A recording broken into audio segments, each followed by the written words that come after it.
নমস্কাৰ বন্ধু বান্ধৱীসকল, পুনৰবাৰ মোৰ ইউটিউব চেনেললৈ আপোনালোক সকলোকে স্বাগতম জনাইছোঁ। আজি মোৰ ভোট জলকীয়া খেতিডৰা আপোনালোকক দেখাবলৈ ওলাইছোঁ।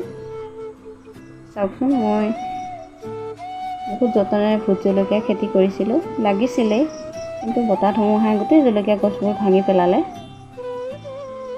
এতিয়া মই খুটি পুতি জলকীয়া গছবিলাক বান্ধি দিছোঁ, থিয় হৈছেহিয়ে।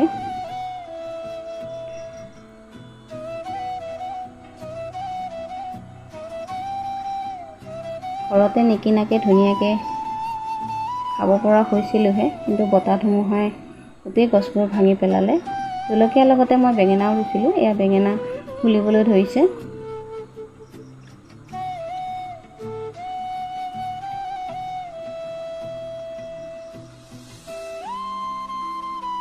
গোটেই গছবোৰ মহতিয়াই পেলালে বতাহে। যেনে তেনে খুটি পুতি মই থিয় কৰি ৰাখিছোঁ। আহকচোন, সেইদিনা বতাহ ধুমুহাই আমাক কিমান ক্ষতি কৰিলে আপোনালোকক দেখাওঁ।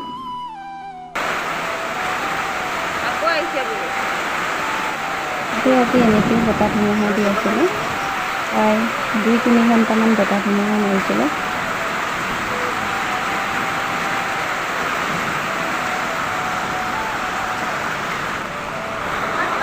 আমাৰ ঘৰ গোটেই বানপানীৰ নিচিনা হৈ গৈছিলে।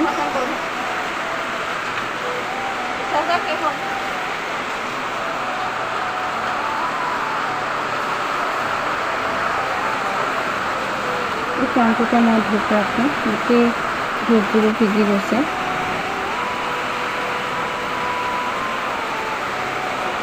গোটেই টাংটোত পানী জমা হৈ গৈছে। যিহেতু মই ঘৰতে ধূপ বনাই বিক্ৰী কৰোঁ, গোটেই ধূপবোৰ ভিজি গ'ল।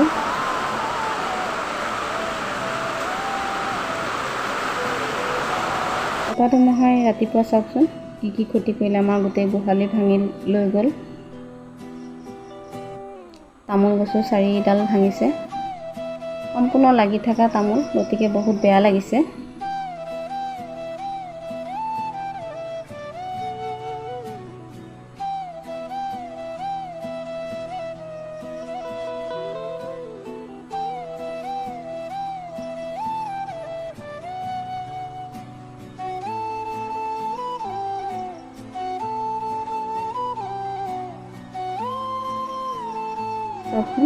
লাগি থকা তামোলবিলাকে ভাঙি পৰিছে।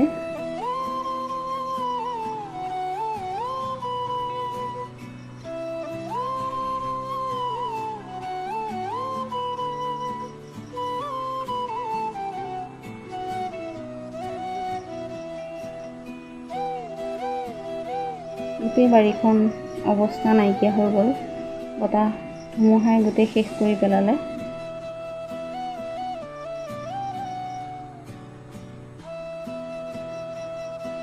আহকচোন, ঘৰৰ লগতে ওচৰ চুবুৰীয়াৰ কি ক্ষতি হৈছে আপোনালোকক দেখাওঁ।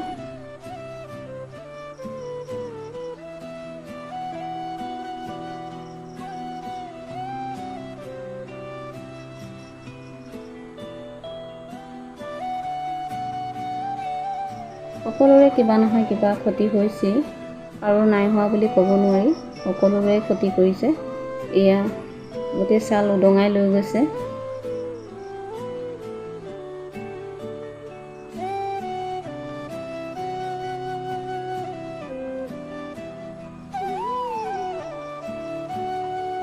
এই গছ বাগৰি পৰিছে, কাটি আছে।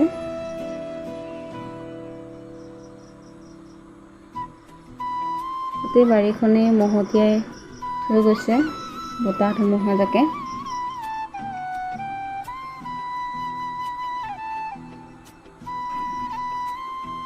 ৰাস্তাতে গোটেই গছবোৰ বাগৰি পৰি আছে।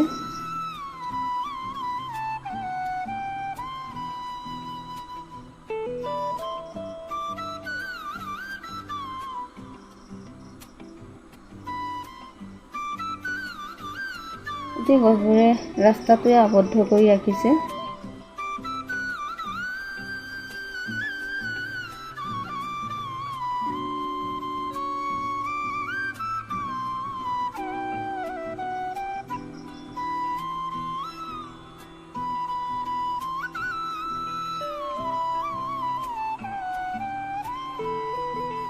কাৰেণ্টৰ ৱাৰবোৰ ছিগি টুকুৰা টুকুৰ হৈ গ'ল।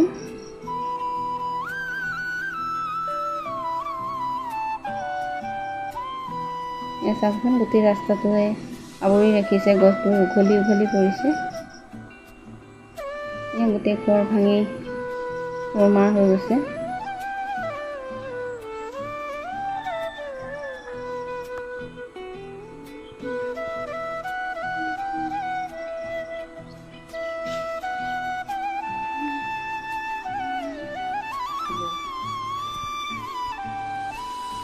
ভিডিঅ'টো চাই কেনেকুৱা পালে জনাবচোন। আপোনালোকৰ সেইফালেও এনেকুৱা বতাহ ধুমুহাই ক্ষতি কৰিছিলনে?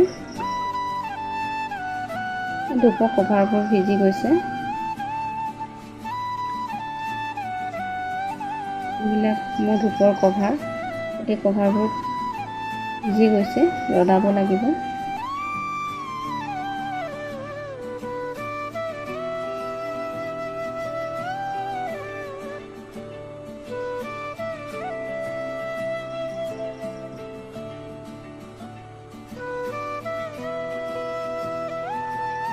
টেংকৰ ভিতৰত মই ধূপবিলাক ৰাখোঁ। টেংকৰ ভিতৰত অৱশ্যে পানী সোমাব পৰা নাই, কাৰণ পলিথিন দি মই ঢাকি ৰাখোঁ।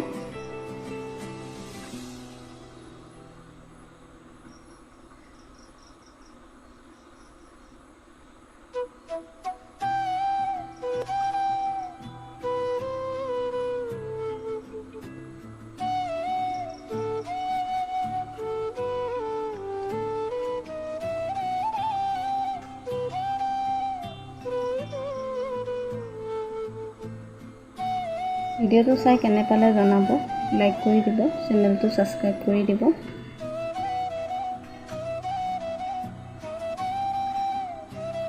গোটেই ধূপবোৰ এনেকৈ পলিথিন দি মই ঢাকি ৰাখোঁ, যাতে চেণ্টটো বাহিৰ হৈ নাযায়।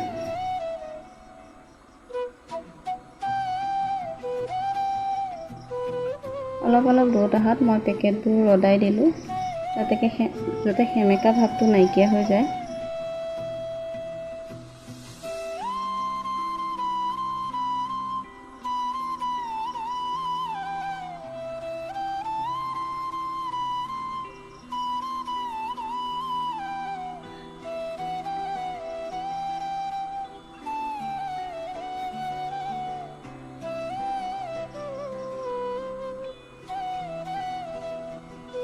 এনেকৈ মই ধূপৰ কভাৰবিলাক পেকেটিং কৰোঁ।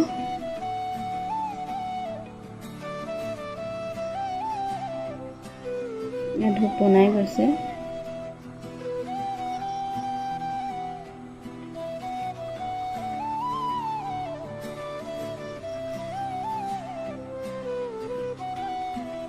ধূপৰ লগতে চাবোনো এটা দুটা মই বিক্ৰী কৰিছিলোঁ ঘৰতে বনাই পেলাই।